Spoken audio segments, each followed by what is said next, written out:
but it remains to be inquired in what knowledge of God the ultimate happiness of the intellectual substance consists. For there is a kind of common and confused knowledge of God, which is, as it were, present to all men. Whether this is through the fact that God is known by himself or other principles of demonstration, as it seems to some, as was said in the first book, or which seems more true, because by natural reason a man can immediately arrive at some knowledge of God. For men, seeing that natural things run according to a certain order, since there is no order without an orderer, they perceive, as in most cases, that there is some orderer of the things which we see. But who or what kind, or whether there is only one orderer of nature, is not yet immediately ascertained from this common consideration.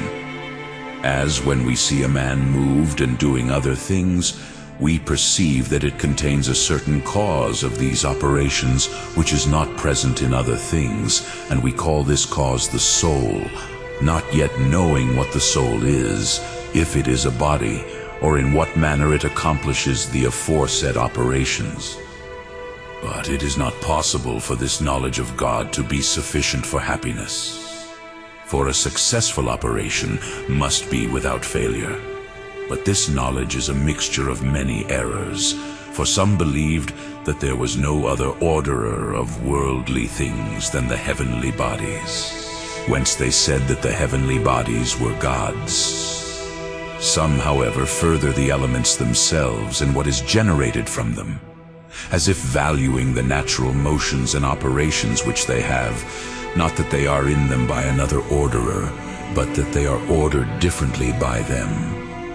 Some, however, believing that human acts are not subject to the regulation of anything but human, said that men who regulate others are gods. Therefore, this knowledge of God is not sufficient for happiness. Further, happiness is the end of human actions, but the acts of man are not directed to the aforesaid knowledge as to the end, but rather as if it were present to all at once from the beginning.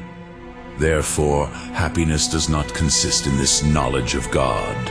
Again, for this reason no one appears to be blameworthy because he lacks happiness, but those who lack it and tend towards it are praised.